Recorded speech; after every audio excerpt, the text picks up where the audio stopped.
Hey y'all, this is Philippe the Learn to Grow guy. I'm going to show you something real quick. Check this out.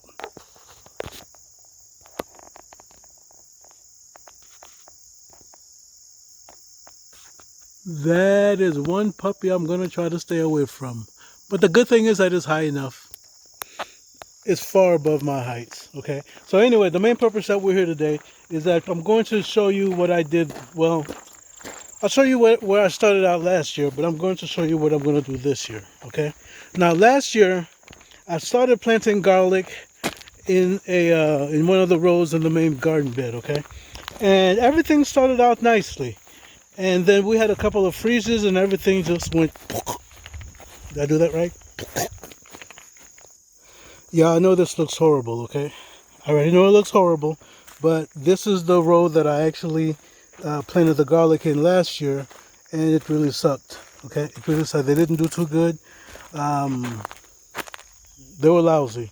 It's like after that, I think second or third frost, they were pretty much done at that point. They were pretty much done. I'm hoping for better success this year. This year I'm going to plant two varieties. I'm going to be planting a soft neck. All right, I'm going to be planting a soft neck, and the other one is not a true garlic, but it's elephant garlic. I've had some success with those in the past. And before I forget about this, guys, I got potatoes I got to dig out from under all this stuff, okay? I was gone for going on 4 weeks, and this is what I came back to, okay? However, I am very grateful because some of the guys from the church actually came out, and they did a lot of mowing for the fields for me. And for that, I cannot... guys, brothers and sisters who came out, all I can say is thank you. And let's not forget George, who actually came out and he actually mowed the front... the area by the part of the property that's on the road out there. He actually came out and he mowed that for me. And so, George, I gotta say thank you as well. Okay, this is what I've got here. I've got my garlic going zigzag. This is the elephant garlic. Okay, that's the elephant one. These are huge bulbs, and I've zigzagged them going all the way down. Okay, and I had some smaller units like this, that, these are the tiny ones. I didn't really care. I don't really care too much for them, but I got them out here just in case anyway. Ant hill, they all moved out of here. Yep, they're all gone. This is where I'd say maybe about a month or so ago, where I actually had a bunch of queens that were all flying out of there. So I'm assuming that once they left, they abandoned this particular hill and they went elsewhere. Okay, so anyway, this is what I've got here. And on the other side, here's where I'm planning on planting the soft neck garlic after I pull out a few of these weeds.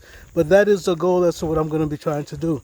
This is, I believe, some, what is that, turmeric that I planted late because I didn't want to let this spot go to waste. And I tried putting some, a winter crop of seeds down here, and they didn't come up. And I don't know, maybe it's because it didn't rain in my absence.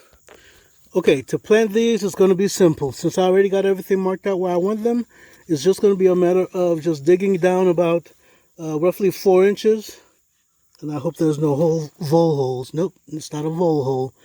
Now, I don't know whether or not voles actually eat these. I've had problems with them.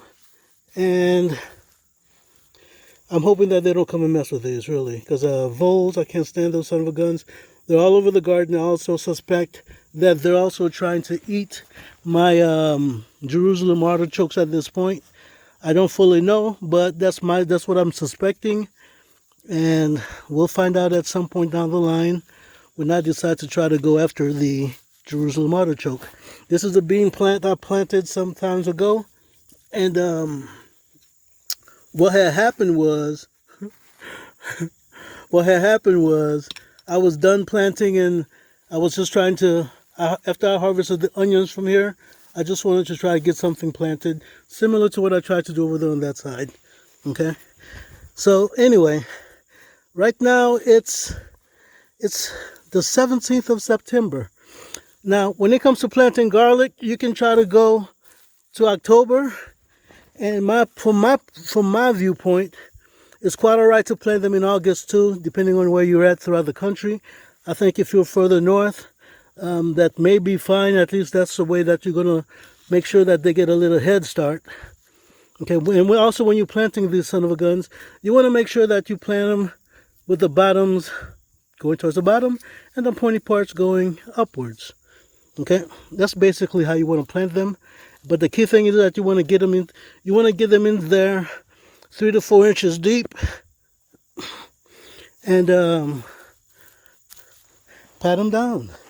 I don't mean like pat them down like you're arresting them. Ha ha ha, la la la. Anyway, you guys choose the old sense of humor, okay? So the key thing is that you want to put them in and give them a little pat. I guess it's more of a love pat. But the bottom line is that you want to get them in there. Like I said, bottom to the bottom and the pointed upwards, okay? Like I said, I got them about 6 inches, roughly 6 inches from each other, plus or minus. See? Don't even need the tool for that. Okay, again, top part pointed upwards. Okay? I think this is a bean plant too. I think. Anyway, I'll leave it alone and see what it comes out to be. So, and you know what, guys? That's something that a lot of us forget sometimes. And here's what that thing is. There's a thing called grounding, and you can look it up. You can do your own research on that. But in touching the earth like I'm doing now, that's actually a way of actually grounding myself out also. And it is for your benefit that you actually do get some dirt on your skin, put your hands in the ground and all that other good stuff. Yeah, that's primarily what I wanted to try to say with that. But try to get out there and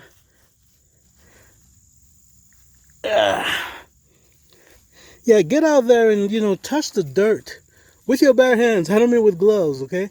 I don't mean with plastic gloves, with rubber gloves, with leather gloves or whatever. But the bottom line is that you want to touch the earth and get grounded. I mean, there's a video out there, I think it's called The Earthing. You can check that out. You can look into it yourself. And in that video, they discuss the whole grounding thing, okay? And I don't know, maybe if I get a chance before this video is over, maybe I will go barefoot. Either that or I have to do it on another video. But the main idea is that we're all electrochemical type of beings. And in being electrochemical, that means that we do have electricity. And if we're walking around in places that's completely insulated, meaning that we have no chance of getting grounded. I know when I was a kid, we used to run around barefoot outside. Boy, my father didn't like that. But nonetheless, we run around barefoot outside and such. And that was just it. Everybody played back in the 70s, running around barefoot. Well, I can't say everybody. Well, some of us ran around barefoot, playing outside and such. And in so doing, I guess we stayed grounded, and theoretically that kept you healthier, compared to in today's day and time, how everybody's sick all the time, especially since COVID, that since that stuff started back around 2000, everybody seems to be on the sicklier side, and that's not a good thing. But I think we need to do whatever little bit we need to do so that we can be as healthy as possible. And like I said, you get a chance, check out that video. It's called The Earthing. I think you might find it very interesting. I think you might find it very interesting. And for those of you who don't know what this big plant is, no, it's not comfrey. No, it's not toilet paper, even though it's soft like it. It's, oh shucks, I don't believe I'm forgetting the name of it. It'll come to me. I still got this much more to go. So as long as I remember it before I'm done, we should be all good.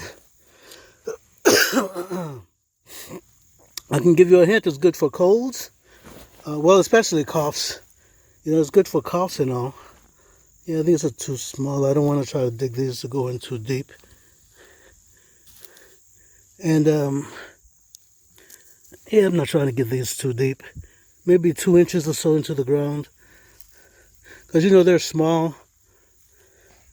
And, yep, there we go. Okay, now let's go back to this baby here. This baby is actually called mullein, okay? It actually grows to be quite tall, taller than me. And the stuff, it's good for coughs.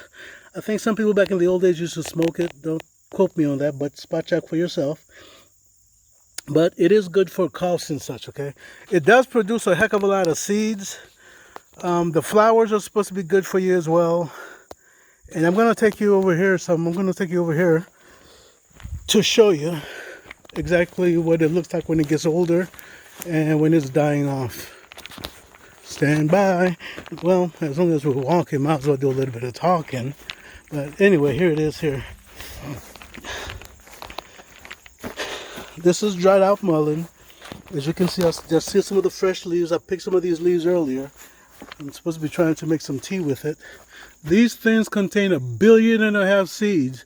So if you have one growing around any place, just keep in mind that they produce a ton of seeds. I can imagine that next year I'm going to have a lot of mullein growing around here someplace, all throughout this area. And the sad part is this is going to get cut down. But if you can get them, plant them around the edges of your woods and such, I think you should do quite well with them. Again, look up mullein. I think you may actually like what you're able to do with it, okay? Okay, the question is, do I plant the other row with you? And I'm going to say no with that. And I'm saying that because you already see me plant a whole row. You've already seen me plant this row. It's still the same process. On the other side, I'm not going to go as deep because a soft neck variety is it's a small garlic. It's a much smaller garlic than the elephant garlic. But yeah, so I'll go ahead and take care of this. And I'll see you next time around. And guys, do me a favor. If there's anything I was doing wrong back there in planting that garlic, let me know. Okay, do me a favor, leave me a little memo or something. And also, if you come up with any additional uses for mullein, put something in the comments. Okay, put something in the comments. Leave me a memo. Leave everybody else a memo, in case anybody else decides they want to take a closer look. Whatever your comments are, your comments can be of some value to someone. Okay. All right, y'all take care. Yeah, y'all take care.